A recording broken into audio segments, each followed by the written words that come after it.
रणबीर कपूर ने नीचे झुककर रश्मिका के साथ कुछ ऐसा किया जिसके बाद भी वो अपनी खुशी से आंखें ही नहीं खोल पाई। क्या वो मैं बाद में बताता हूँ। पर इस सीन में रणविजय और अबरार की लड़ाई हो रही है और भाई एक गलत म्यूजिक देखो कैसे पूरे सीन का मतलब ही चेंज कर देता है।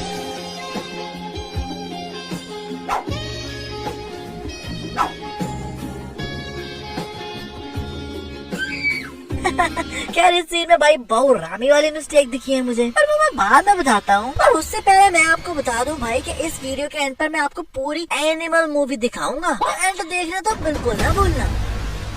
अबरार भैया जब लड़ रहे हैं तो इनकी शर्ट के बटन बंद है, पर जैसे ये शर्ट दोनों साइड से खींचकर तारने लगते हैं तो बटन ऑटोमेटिकली खुद ही खुल जाते हैं। रणबीर भैया की बॉडी के बालों की समझ नहीं आई मेरे को भाई कि भाई इनके चेस्ट के बीच वाली लाइन के नीचे निकल गई तो बीच में खाली जगह हो गई। और भाई इस सीन में तो भाई सेंटर में ही आ गए सारे बाल और अब चेस्ट के ऊपर से बाल गायब हो गए। खैर बालों की भूल भुलैया को छोड़ो, यहाँ तो शेडो ही इनके हिले हुए हैं कि ऊपर से बॉबी भाई ने रणविजय को पकड़ा हुआ है तो उनका शेडो लेफ्ट साइड पर है, और जैसे कैमरा सामने से आता तो भाई राइट पर हो जाता है शेडो। इवन बॉबी भैया रणविजय के ऊपर भी लेटे हैं तो नीचे से रणविजय का शेडो ऐसे है जैसे बिखरा हुआ है जमीन पर, क्योंकि भाई लेटे हुए बंदे का शेडो उसके नीचे होना चाहिए ना, पर ये तो साइड पर निकला हुआ है। बाय द वे क्लियरली दिख रहा है कि इट्स अ ग्रीन, मतलब बॉबी रणबीर भैया के ऊपर नहीं बल्कि ग्रीन स्क्रीन पर लेटे हुए हैं।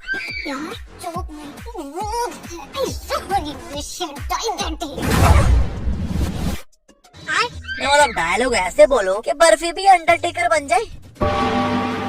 पहले मैं समझा कि भाई दीदी तमिल बोल रही है तो मुझे समझ नहीं आई होगी, पर कमेंट्स में देखा तो भाई किसी को भी पता नहीं लगा कि रश्मिका ने एक्चुअली में मुंह में स्पाइरी डालकर बोला क्या है। Let me show you the real reason कि इन दोनों हस्बैंड वाइफ की लड़ाई हुई क्यों थी। तुम इतना कुकिंग शो देखती हो पर अभी तक तुम्हें खाना सही से बनाना नहीं आया। अभी तो इतनी इंग्लिश फिल्में देखते हो पर मैंने कभी कंप्लेन की।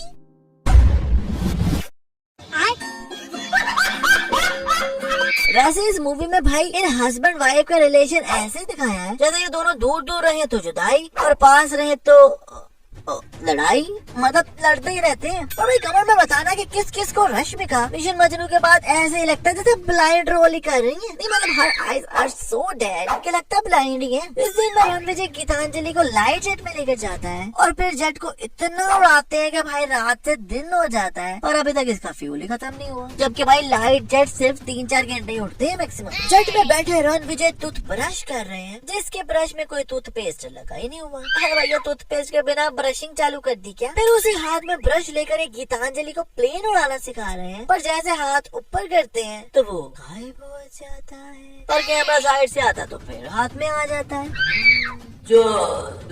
और आए ये दोनों खाली हाथ थे, और जब सुबह होती है तो ये बाथरूम से साड़ी पहनकर निकल रही होती है। बट डूड अब शुरू हो गया the best fight scene of Animal. जिस सीन में रणविजय इस मास्क मैन को ये कुल्हाड़ा मारकर ऊपर उठाता है तो नीचे से आधा कुल्हाड़ा ही गायब हो गया। नहीं अब ना आधा कुल्हाड़ा दिख रहा है ना रणविजय भैया का हाथ दिख रहा है, और जब नीचे कुल्हाड़ा ही नहीं है तो ये बंदा दीवार के साथ लगकर ऊपर कैसे गया हुआ है। Explain us please. फिर रणविजय ये दरवाजा तोड़कर उसके ऊपर चढ़ते हैं तो अभी ये इस रोड के एकदम पीछे खड़े हैं, और जैसे कैमरा साइड से दिखाता है तो ये तो इस रोड से आगे खड़े गोलियां चला रहे होते हैं, पर वो कम्प्लीटली अनरिलेटेड। पर 75% आंखें बंद करके इस पिक्चर को देखो, और अगर आपको भी जादू दिखा तो उस जादू के लिए एक लाइक ठोक दो वीडियो को। रणविजय और उसकी टीम ये डब्बा तोड़कर सबसे बड़ी ह्यूमन मेड मशीन गन निकाल रहे हैं, जो कि क्लियरली दिख रही है कि भाई ये डब्बा रणविजय की शोल्डर तक है, और अभी भी ये डब्बा खाली खाली लग रहा है। और मशीन गन जो है वो नीचे ही होगी ना, पर जैसे निकाल कर चलाने लगते हैं तो ये तो भाई इतनी बड़ी होगी कि रणविजय भैया पीछे से दिख ही नहीं रहे। और भाई जितनी बड़ी ये गन है तो उससे तो भाई किसी भी इंसान के चीथड़े ही उड़ जाए, पर यहाँ तो सब ऐसे मरे पड़े हैं जैसे जैसे किसी आम एक गन के फायर लगे हो उन सबको। और जहाँ तक बात है रणविजय ने झुककर गीतांजलि के साथ ऐसा क्या किया था जिस पर वो खुश हो रही थी, तो भाई सिर्फ जूते ही पहनाए थे। मतलब लाइट जेट से लेकर इस कार तक की बंदी जूते के बगैर ही फेर रही थी, तो जूते पहनकर खुश तो होना ही था ना। और रणविजय गीतांजलि से इतना प्यार करता है कि इतनी ठंडी में भी ऐसे उठा कर ले आया दीदी को। नहीं भाई दीदी को ठंडी लग गई तो, और एकदम से ये दोनों बर्फ बर्फबारी से इस ग्रीनरी में भी आ गए। भाई मेरे को समझ नहीं आई कैसे आए, पर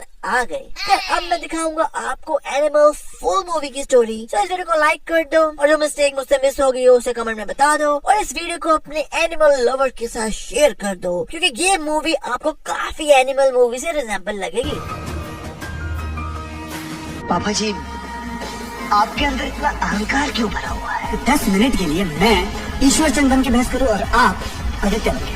मैं बेटा तुम मेरी बात। परफेक्ट। क्या जस्ट गेट आउट। पापा, ये मार धार खून खराबे से क्या मिलेगा तुम्हें? मेरे पापा बीमार हैं। पर पापा मेरी बात तो। ऐसे कह दो मुझे किसी से बात नहीं करना है। कि तुम अपने माँ बाप के पास जाओगे या फिर मेरे साथ रहोगे। क्यों धोखा दिया मेरे पापा को तुमने? यार मजा आया तो भाई फिल्म को सब्सक्राइब करके बेल आइकन दबाना तो बिल्कुल ना भूलना। बाय।